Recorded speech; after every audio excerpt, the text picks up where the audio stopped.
menjadi dekat dengan manusia atau imanen karena rasa cinta yang besar.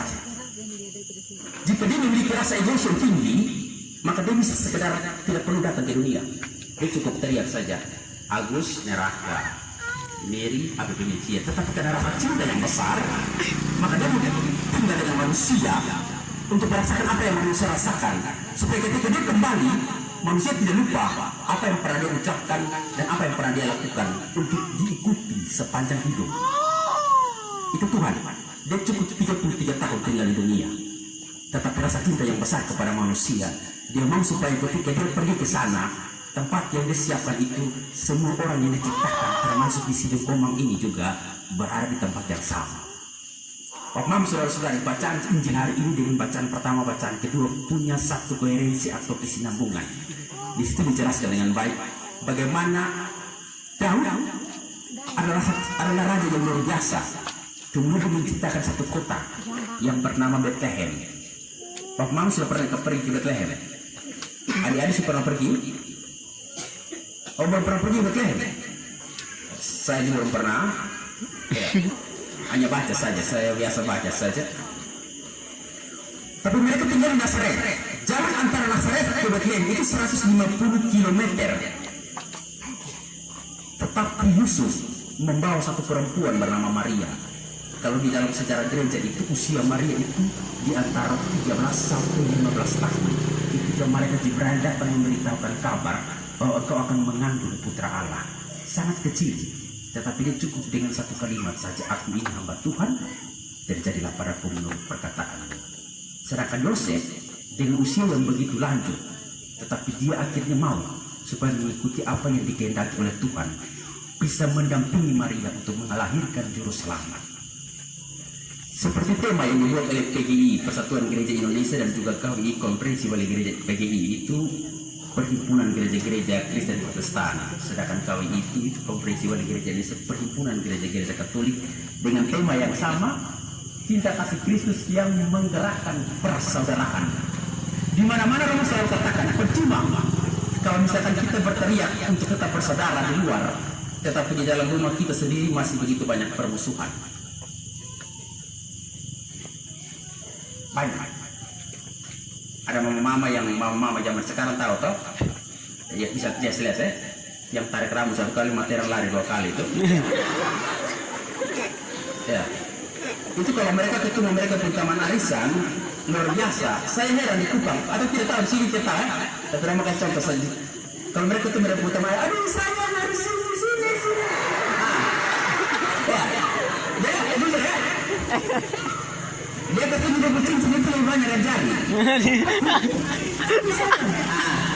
Dia berteman itu maksudnya ada yang biasa regalo besar, yang ada tulang tua Tuhan. Aduh mau cipika-cipiki. Mereka tidak pernah berbicara tentang juru selamat atau kesejahteraan keluarga. Tapi siapa yang mereka bicarakan? Yakni teman mereka yang tidak ada di situ. Baru dulu cerita, mau minum apa sayang? Teh, susu, kopi, sianida, semua ada di sini. Ya, langsung. Pokoknya teman buat apa? Sebetulnya minum. Baru 5 menit mereka mulai mau bisik so. Saya nggak tahu kau sampai apa. Yanti yang mana? Dia pakai lihat mata ekor. Itu banyak. Tiba-tiba Yanti muncul dari sana dong, senakan om mulai. Kita berdoa, aduh. Luar biasa itu macam itu kuntilanak masuk setengah saja. Masa setengah. Saya biasa usir dan saya tahu kuntilanak masuk itu ya. Kemudian langsung mereka peluk Yanti kiri kanan, nanti tiba-tiba Yanti mau jalan pulang kembali rumah karena masa kasih suami yang baru pulang kerja. Itu Yanti baru 5 meter. Terus butuh bisi. Sayang. Dulu dia tis tuh.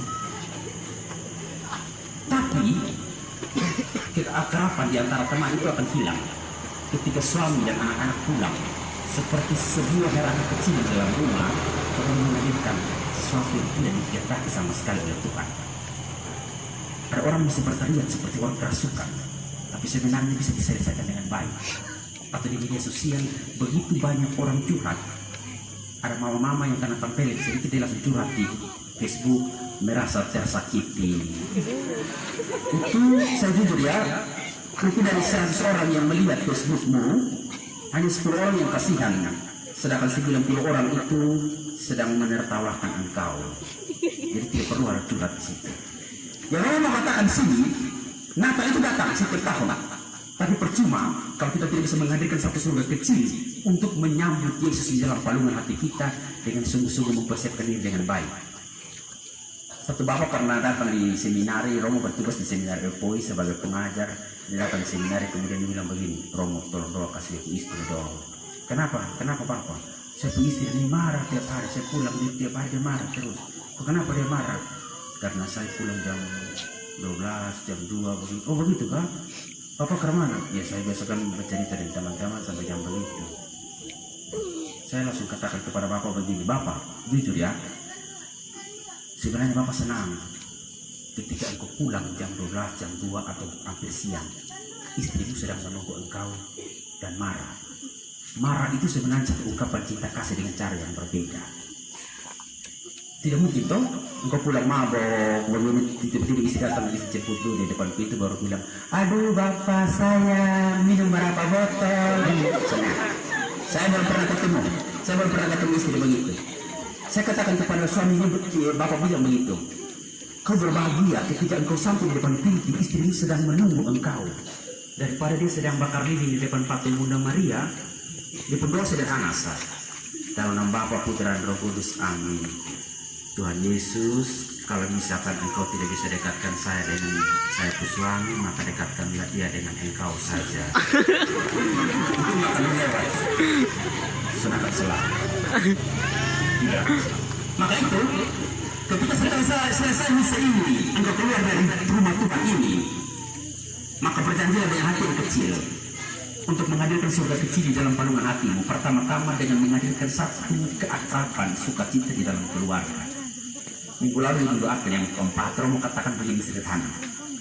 Percuma kalau misalkan Natal nanti kita terima begitu banyak orang, tetapi kita masih bermusuhan dengan tetangga, dengan kakak adik kandung, dengan teman-teman di rumah, atau juga dengan pasangan hidup kita dan anak-anak kita. Itu percuma di dalam kehidupan kita. Romo pernah berpelayanan orang sakit. Satu kalau kamu tahu di Penfui, setelah saya pulang dari Penfui, saya bertemu jam 2 pagi. Saya bertemu dengan satu nona yang cantik. Kalau 1 sampai 10 ya sekitar 2,5 lah.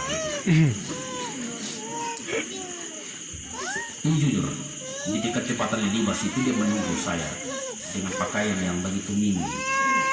Romo dengan motor mesin Romo. Jam 2 pagi, saya berhenti di situ, dia tahan saya. Dia katakan begini, Mas, mari 100.000 aja kok, gak mahal-mahal kok. Woi, saya komentarin. Romo tidak terbilang, kemudian baik-baik ternyata manusia cara injak tanah.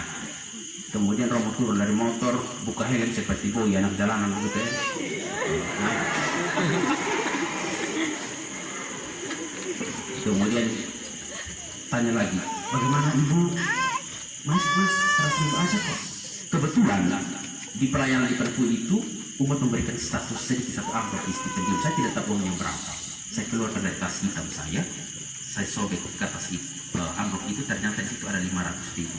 Karena rasa kasihan yang besar pada wanita itu, saya langsung berikan uang itu. Kemudian saya peluk dia sedikit dan saya mencium keningnya. Jadi saya takut, saya tetap pastor amplop. Saya cium keningnya sebagai satu ungkapan terima kasih. Lalu saya naik mau kembali lagi, pas mau jalan dia tahan saya. Mas, kok 500.000 hanya cium kening? Woi, saya dalam hati ini nona ini cari halen saya. Dia tidak tahu kalau pasar juga bisa bahaya juga ya. Orang kemudian agak sedikit emosi. Orang turun kembali dari motor mau buang helm, tapi helm satu saja. Saya tanya dia seperti ini, apakah engkau punya keluarga? Dia katakan, iya saya punya keluarga. Saya langsung katakan kepada dia, jika engkau tidak pernah mencintai tubuhmu dan dirimu serta keluargamu, maka engkau tidak akan pernah mencintai Tuhan yang tidak pernah engkau lihat. Sampai kapan? Tuhan memberkati.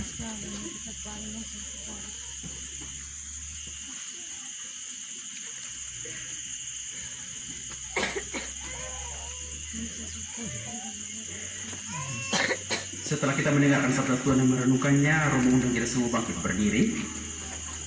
Dengan rendah hati kita sama-sama mengucapkan syahadat para rasul. Aku percaya.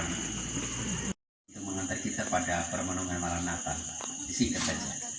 Baik, terima kasih untuk semua petugas liturgi, anggota KOR. Sedikit memperkenalkan diri, saya Romo Yakobus Longga, persis dengan nama paroki ini. Bapak biasa dipanggil Jack, tapi Bapak Uskup biasa sapa dengan singkat Yalo. Jadi akhirnya menjadi kebiasaan di Keuskupan memanggil Romo Yalo, singkatan dari Yakobus Longga. Seperti yang tadi saya bilang, Bapak dari ND, Mama dari Rote, tapi lahir besar di Kupang. Saya pernah bertugas diakonat di Paroki Yesus Gembala yang Baik Kalabahi. Sebulan yang lalu Romo Alfons meminta saya untuk membantu pelayanan di tempat ini. Tapi lebih baik, mungkin saya akan datang lagi karena di sini saya rasa makan enak, tiap hari makan terus, ya. Kasih naik badan sedikit, ya. Baik, mungkin itu saja. Sampai jumpa di besok hari. Selamat merayakan hari Natal untuk kita semua dengan sukacita dan bawa surga kecil di rumah kita masing-masing. Salve. Saya undang kita semua bangkit berdiri.